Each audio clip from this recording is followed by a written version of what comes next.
That's pretty cool of you to do on a Sunday afternoon. I really appreciate that. Some of you might be, this is news to you. You didn't know that you came to see a 400-year-old play today. So you might think, wow, this language is a little different. But for those of you that are not Shakespeare buffs, I know that some of you other are, and Mr. Libby, I know you're out there tonight. I just don't want you to be feeling like you need to understand every word as it's being said. You just kind of watch the whole arc of the show, and things that are not clear initially, I think will eventually become clear. And there is a cheat sheet for you on the back of your program in case you need it, all right? I don't know how much you can read it in the dark, but you could at least check in intermission, like, who is Conrad? Like, what part does he have in the show? It'll give you a little bit of an understanding of how the characters are interrelated. And there's one more thing I wanted to tell you. That is, before every show, we circle up and we do cast dedications. Cast, crew, and band. We all hold hands and we go around the circle and we dedicate the show to someone. And many times it's one of you, one of our friends, family, sometimes it's someone else in the cast. And one of our cast, Alex Byers, who's playing Claudio, he's a freshman, he dedicated it to the person sitting in the second to last row, fourth seat in from this side, which I believe is Jack Snyder. So congratulations from Claudio to you today. Let's give him a applause.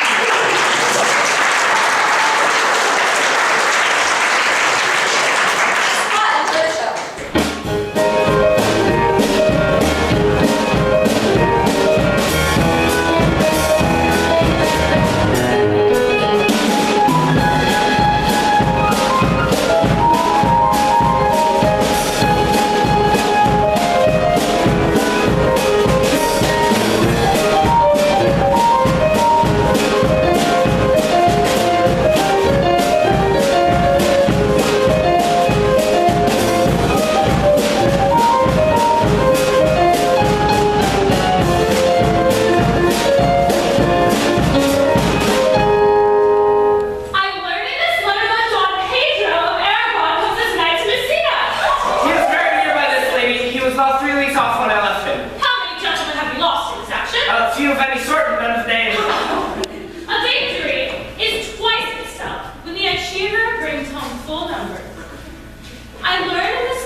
You have done good service in these wars, lady. You had musty victual, and you have helped to eat it. He's a very valiant countryman. He hath an excellent stomach. And a good soldier too, lady. And a good soldier to a lady? But what is to a lord? A lord to a lord, a man to a man, stuffed with all our noble virtues. It is indeed so. He is no less than a stuffed man. But for the stuffing, well, we are all mortal. You must not, sir, mistake my niece. You see, there's a merry war of wit betwixt Signor Benedict and her. They never meet, but there's a skirmish of wit between them. Alas, he gets nothing by that. In our last conflict, 4 of his 5 was went halting off, and now is the whole man governed by the one. I pray you, who is his companion? He hath every month a new sworn brother. Is possible? Very easily possible. He wears his faith, but is the fashion of his hat. Oh, I see. The gentleman is not your books. No, and he were, I would burn my study. But I pray you, is there no young square now who make the voyage of him to the devil? He is in the company of the right noble Claudio. Oh, Lord! He will hang upon him like a disease! He is super caught in the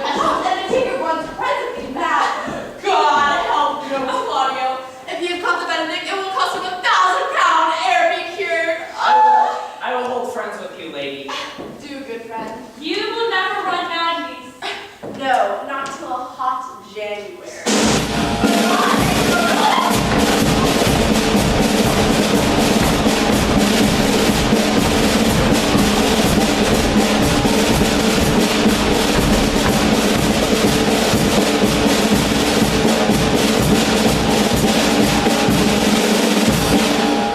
Good Signora Leonata, are you come to meet your troubles? The fashion of the world is to avoid cost, and you encounter it. Never came trouble to my house in the likeness of your grace. You embrace your charge too willingly. I think this is your daughter? Her father has many times told me so. Were you in doubt, madam, that you asked him? Oh, Signor Benedict, no. For then you were only a child. You have it full, Benedict. Be happy, lady. You feel like an honorable mother. If Signora Leonata be her mother, she'd not have having her fine head chromacina, as like her she is. Oh, I wonder that you will still be talking, Signor Benedict. Nobody marks you. But my dear Lady Disdain, are you yet living? Is it possible Disdain should die when she had such meat food defeated as Signor Benedict? Courtesy itself must convert to Disdain if you come in her presence. That is courtesy of truth. But it is certain I am loved of all ladies, only you excepted. And I would have find in my heart that I had not a hard heart, for truly I love you. A dear happiness to women, or else they'd be troubled with the pernicious suitor. I praise God in my cold blood I love your humor for that. I'd rather hear my dog bark at a crow than a man's where he loves me. And God keep your ladyship still in that mind. Some gentleman or other shall escape a predestined scratched face. Scratching cannot make it worse, and were such a face as yours were. Well, you are a rare parent teacher. A bird of my tongue is better than a beast of yours. I would my horse at the speed of your tongue and so wish continue. But keep your way, in God's name I have done. You always end with the jade trick. I know you of old. That is the sum of all, Leonata. Signor Claudio and Signor Benedict, my dear friend Leonata hath invited you all. I tell her we shall stay here for at least a month, and she heartily prays some occasion may detain us longer. Let me bid you welcome, my lord. Being reconciled with the prince, your brother, I owe you all duty. I thank you. I am not of many words, but I thank you. Please, if your grace lead on. Your hand, Leonata. We will go together.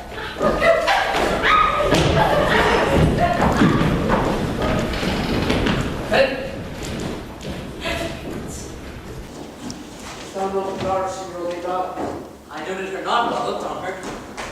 Is she not a modest young lady? Ah. Do you question me as an honest man would for my simple, true judgment? Or would you have me speak after my custom as being a professed tyrant to their sex? No, I pray thee speak in sober judgment. Why, in truth, methinks she's too low for a high praise, too brown for a fair praise, too little for a great praise. Only this commendation I can afford her. Were she other than she is, she were handsome. And being no other as she is, I do not like her. Thou thinkst her to sport. I pray thee, tell me truly how thou likest her. Would you buy her that you inquire after her? The world buys such a Jew. Yea, and a case to put it into. In mine eyes, she is the sweetest lady I ever looked on. I can see it without spectacles, and I see no such matter. There's her cousin, she were not possessed with such a fury, exceeds her as much in beauty as the 1st of May doth the last of December. But I hope you have no intention to turn husband, have you? Scarce trust us. Though I'd sworn the contrary, if you would be my wife. It's come to this. So I never see a bachelor of 80 again. Go to and now thrust thy neck into a yoke, wear the print of it, and sigh away Sundays. Oh, don't pay your French.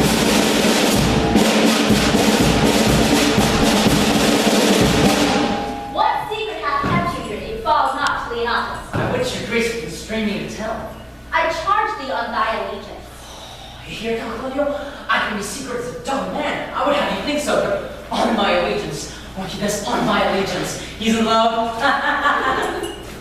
With whom now? That is your grace's part. Mark how great his answer is. With Hero, Leonata's tall daughter. If my passion change not shortly, God forbid it should be otherwise. Amen!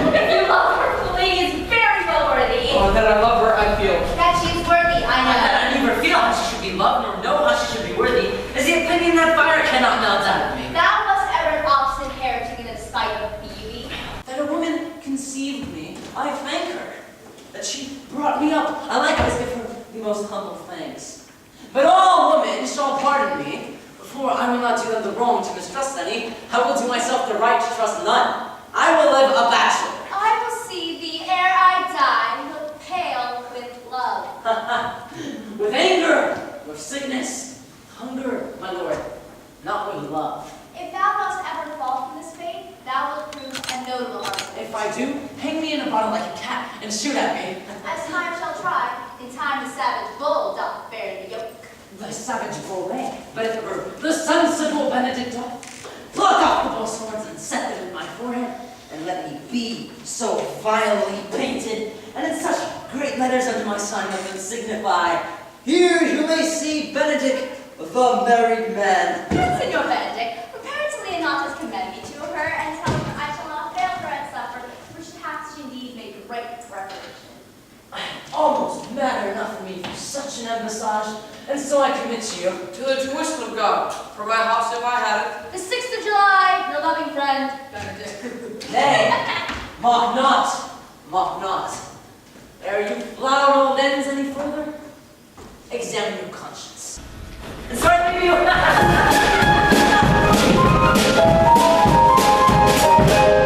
My liege, your highness may now do me good. My love is mine to teach. Hath Leonardo any son, my lord? No, no child but hero. She is her only heir. Dost thou affect her, Claudia? Oh, my lord, when we went honored upon this ended action, I looked upon where the soldiers are, that liked but had a rougher task at hand than the drive to of working. To love.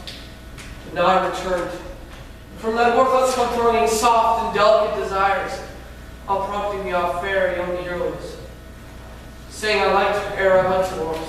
Thou wilt be my lover presently. How sweetly you do minister to love, that knows love's grief by its affection. I know we shall have revelry tonight. I will assume thy heart in some disguise, and tell the fair hero, I am Claudia. And in her bosom, I'll unclasp my heart. And the conclusion is, she shall be thine. In practice, let us split it presently.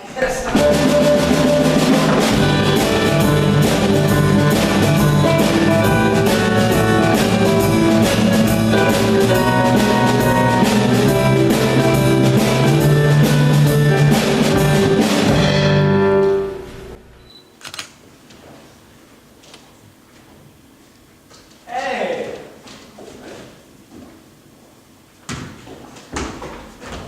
My lord! Why are you so out of measure sad? There is no measuring occasion that bereaves.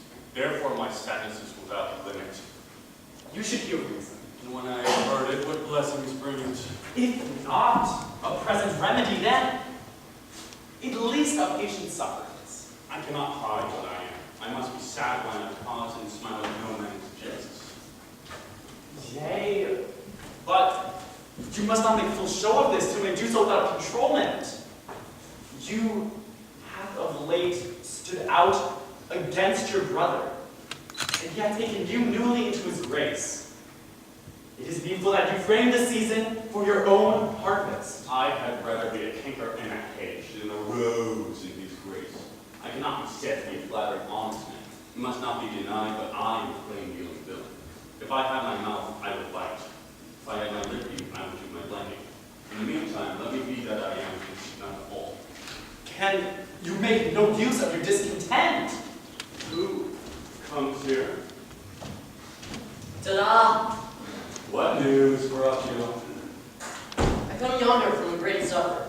The prince, your brother, is royally entertained by Leonata, and I can give you intelligence of an intended marriage. Will it serve for a model to build initiative on? Mary, it is your brother's right hand. Who, the most exquisite, Claudio? Even he. A proper squire. Which way, let's see? Mary, on Hero, the daughter and heir of Leonata. How came you to this? I heard it agreed upon that the prince should woo Hero for himself, and having obtained her, give her to Count Claudio. If I can cross him anywhere, I bless myself everywhere. You are both sure of this, and will assist me? To the death, my lord. Let us to the great supper. We'll wait upon your lordship.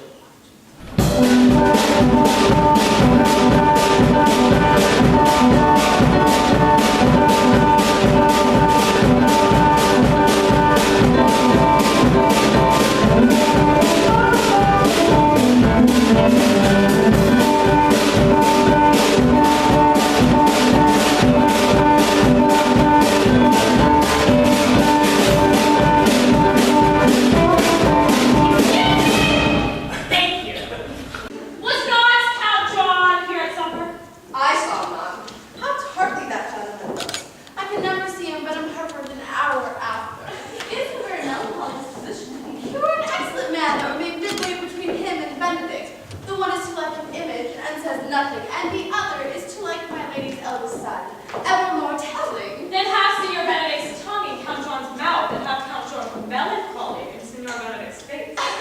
With a good leg and a good foot, Auntie, such a man would win any woman in the world. He could get her. Goodwill. By my troth, niece, thou wilt never get me a husband if thou be so shrewd in thy tongue. In faith, she's too cursed. God, send me no husband. For this blessing, I'm asked him upon my knees every morning and evening.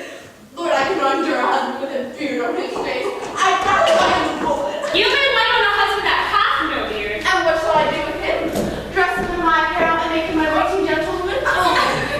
He that hath a beard is more than a youth, and he that hath no beard is less than a man. And he that is more than a youth is not for me, and he that is less than a man, I am not for him. Well, niece, I trust you will be ruled by your mother. Yes, faith. It is my cousin's duty to make courtesy and say mother, as it please you. But yet, for all that, cousin, let him be a handsome fellow, or else make another courtesy and say mother, as it please me. Well, niece, I hope to see you one day fitted with a husband. Not till God can grant some other metal than earth. Would it not grieve a woman to be overmastered by a piece of valiant thus? To make an account of her life to applaud a wayward moral? No, auntie, all none. Daughter, remember what I told you. If the prince do solicit you in that kind, you know your answer. The fault will be in the music, cousin. If the prince be too important, if you not be moved in good time, tell him there is measure in everything. And so dance out the answer. For hear me, wooing, wedding, and repenting is as a Scotch jig, a measure, and a syncopace. The first suit is hot and hasty like a Scotch jig.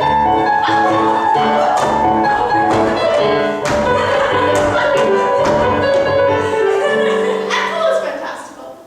The wedding, manly, modest as a measure, and full state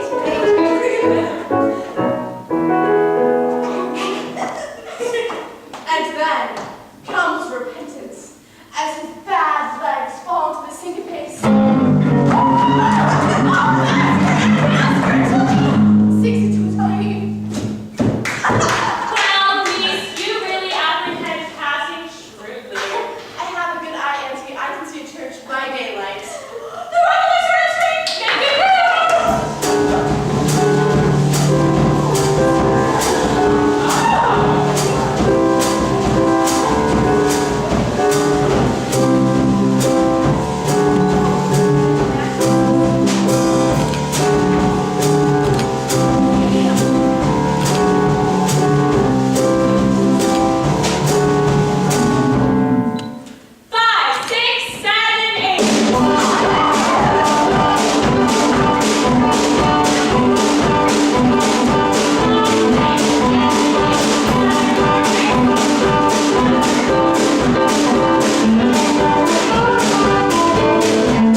for have many ill qualities. What is one? I say my prayers aloud. Then it's not the better, and here's the cry, amen. God match me with a good dancer. Amen. And God keep her out of my sight when the dance is done.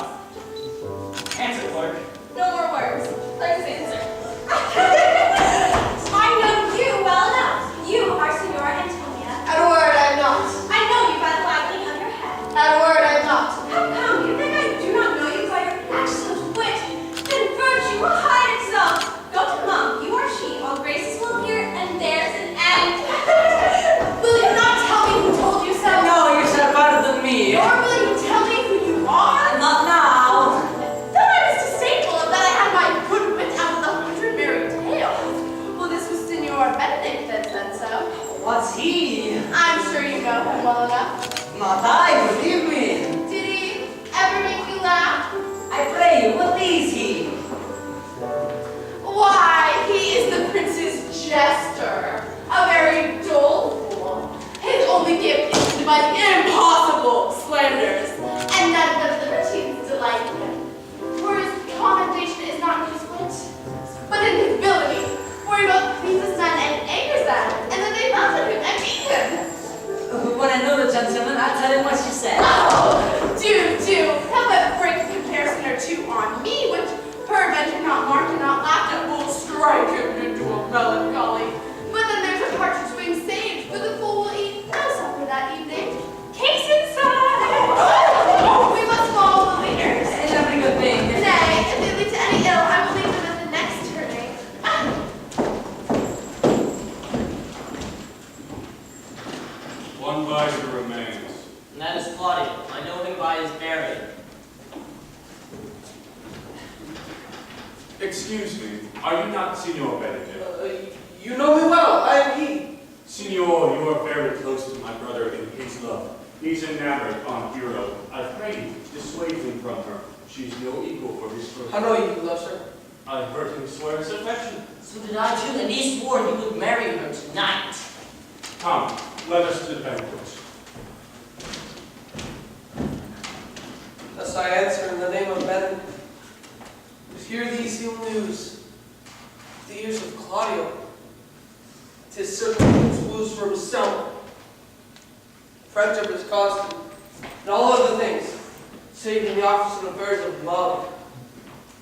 This is a mistake of our truth, which I must trust it not. Farewell, therefore, hero. Count Claudio, Yes, come, will you go with me? whither? Even to the next willow. Come with fashion move, where the garland doth around your neck like a usurer's chain, or unto your arm like a lieutenant's scarf. You must wear it one way, for the prince hath got your hero. We should enjoy it. Do you think the prince would have served you thus? I pray you, leave me. Oh, no, you strike like the blind man. Do not be so, I'll leave you. Alas, poor fowl, no he creep into the sedges. But that my lady Beatrice should know me and not know me? The prince's fool. It may be I go into that title because I am married. Yea, but so I am apt to do myself wrong. I am not so reputed. It is the base, low bitter disposition of Beatrice, which puts the world into her person and so gives me out. Will all be revenged as I may. Now, Signor, where is Claudio? Did you see him? I found him here, as Melancholy is lodged in a warrant. I told him, and I think I told him true, that your grace had gotten the goodwill of his young lady, and I offered him my company to a willow tree. The lady Beatrice hath a quarrel to you. The gentleman that danced with her told her she is much wrong about you. She misused me, past the endurance of a block. She told me, not thinking I had been myself, that I was the prince's jester, that I was duller than a great fall, huddling jest upon jest, such impossible conveyance. I stood like a man at mark with the whole entire army shooting at me. She speaks poignards, and every word stabs.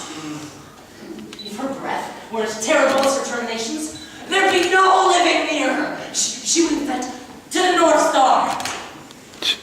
I would not marry her, though she were endowed with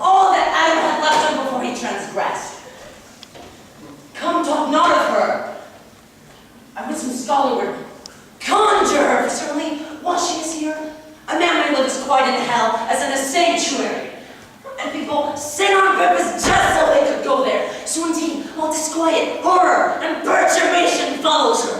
Look, here she comes. Were your grace of any service to the world's end?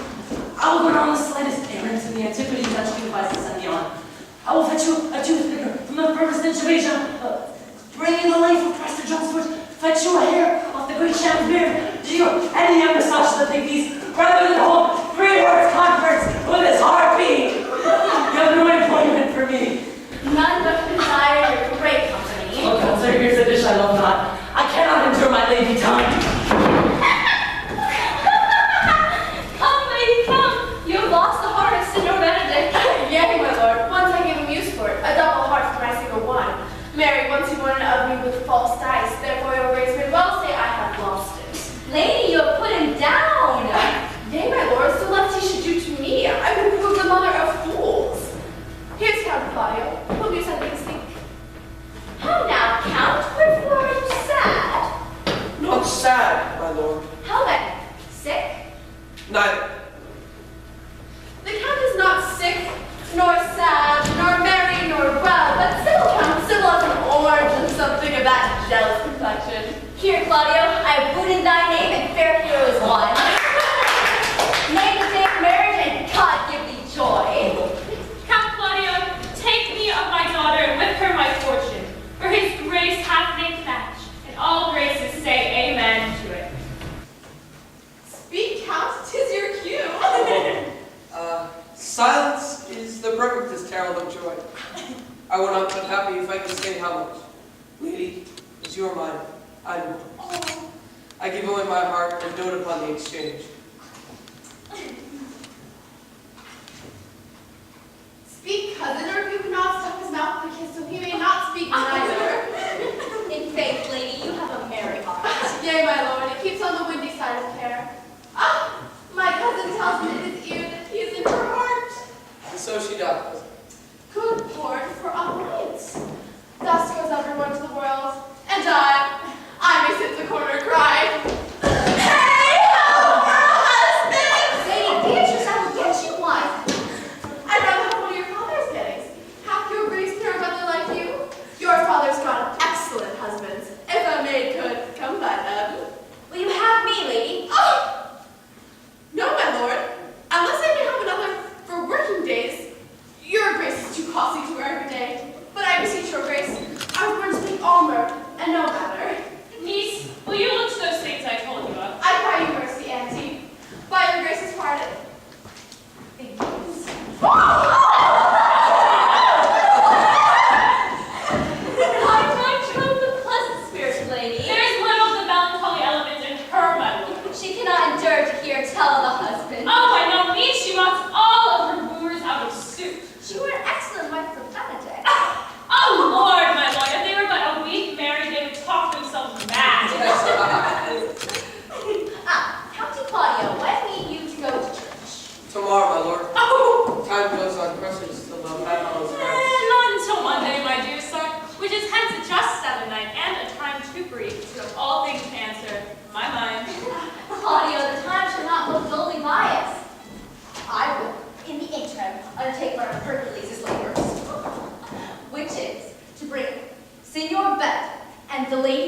Here, my lord, but I can cross it.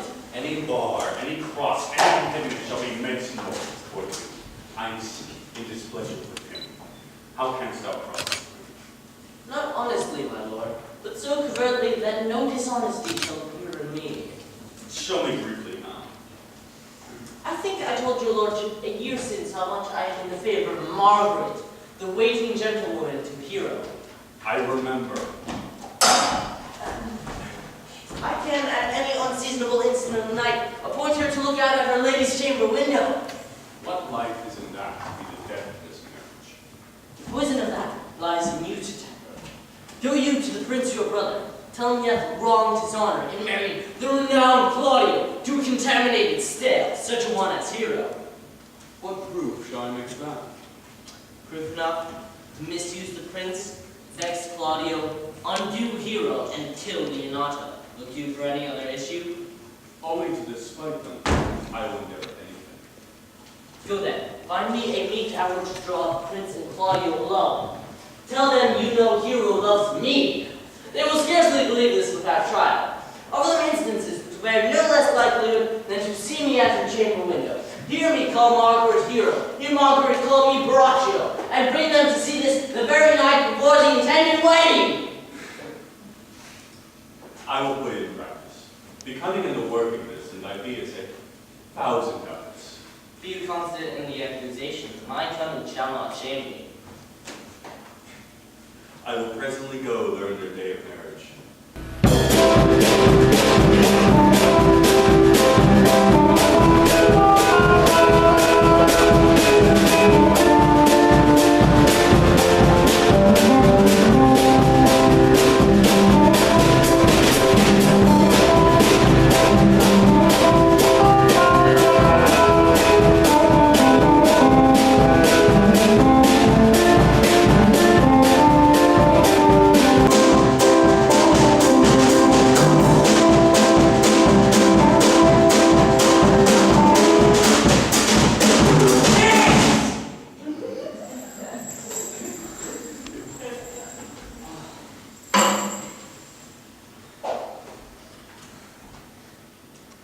I do much wonder that one man has seen how much another is a fool when he dedicates his behaviors to love, will, after he hath laughed at such shallow follies in others, become the argument of his own scorn by falling in love?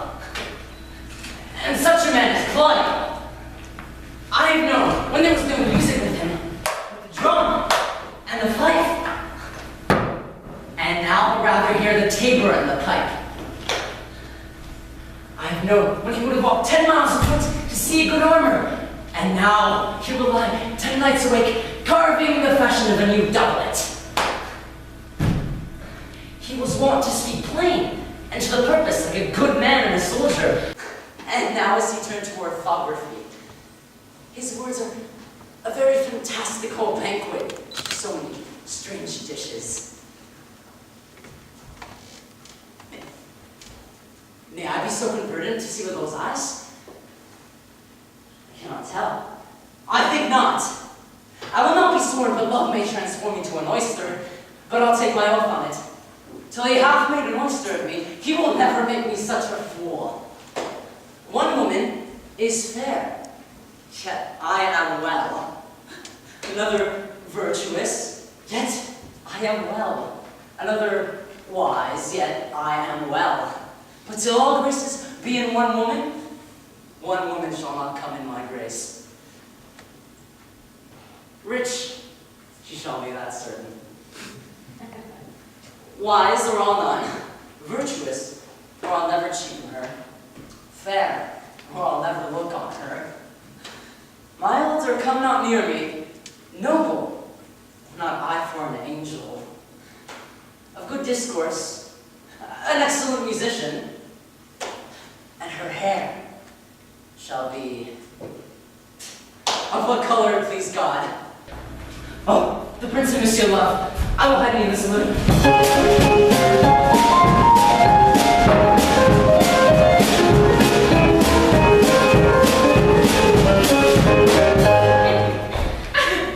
See, you were better to have hid himself. Yea, my lord. God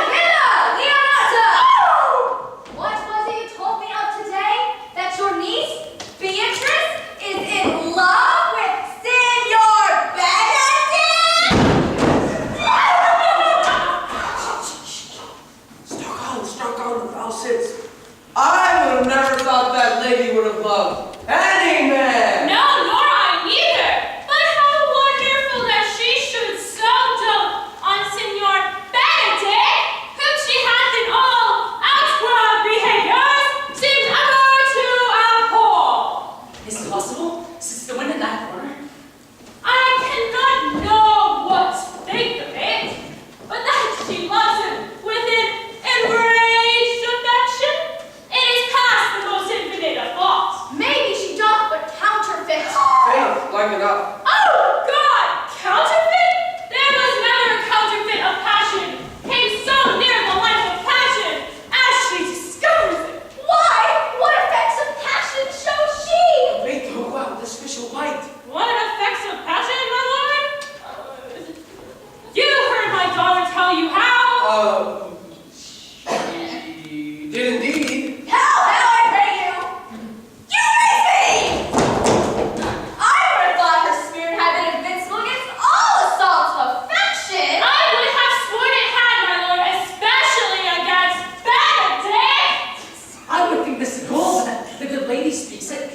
Knavery sure cannot hide itself in such reverence. Hath she made her affections known to Benedict? No, and she swears she never will. That's her torment. Oh, then down upon her knees she falls, weeps, sobs, cries, prays, curses, beats her heart, tears her hair, sobs. Oh, sweet Benedict, God, give me patience. She doth indeed. My daughter tells me so. In fact, the ecstasy has so much overborne her that she sometimes appears she'll do desperate outrage to herself. It is most true. It were good that Benedict knew of it by some other, if she will not discover it. And to what end? It would make good sport of it, and torment the poor lady worse. You would do that. If she were to make tender of her love, 'tis very possible the man will scorn it. For he, as you know all, hath a contemptible spirit. He is a very proper man. He hath indeed a good outward helpingness. Before God and in my mind very wise. He doth indeed show some sparks that are light wit. And I take him to value it.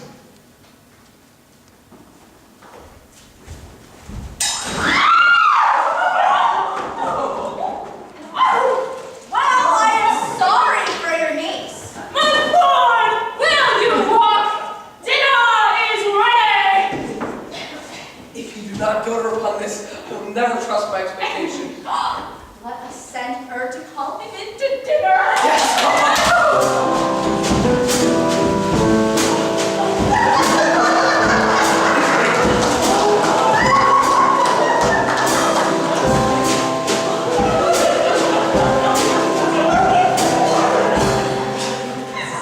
This can be no trick.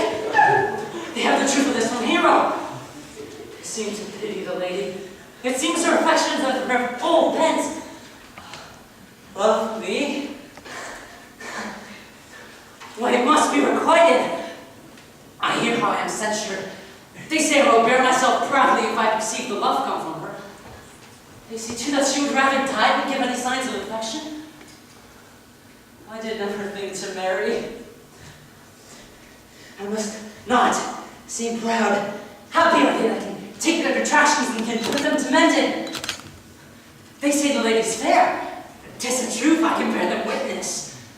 And virtuous. 'Tis so I cannot reprove it. And wise, save for loving me. By my troth, it's no great addition to her wit nor no great argument of her folly, for I will be horribly in love with her.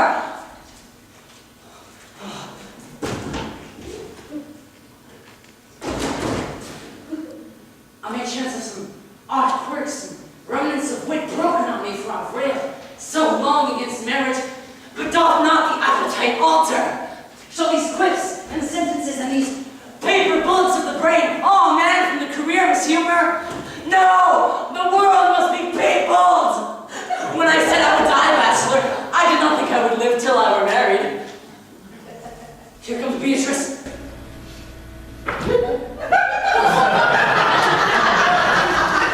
By this day, she is a fair lady. I do spy some marks of love in her.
take pity of her. I am a villain!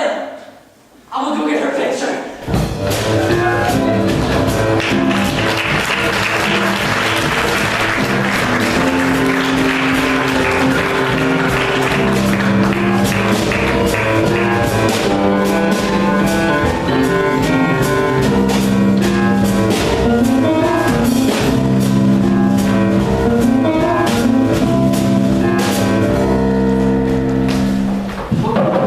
Good Margaret, one lead to the parlor. There, I found my cousin Beatrice. Whisper her ear and say that I and Ernest will walk in the orchard and our homeless source is all of her. Say now, overheard us. And better steal to the pleated bower where honeysuckle is ripened by the sun, forbid the sun to enter. There she'll hide to listen to our proposal. This is thy office. Fare thee well and leave us alone. I'll make her come before you presently. Now, Ursula, as we do trace this alley up and down, our talk must only be of Benedict. And I think that it be thy part to praise him more than ever man did merit. And my talk must be of how Benedict is sick in love with Beatrice. Of this matter is Cupid's crafty little arrow made that only moves by hearsay.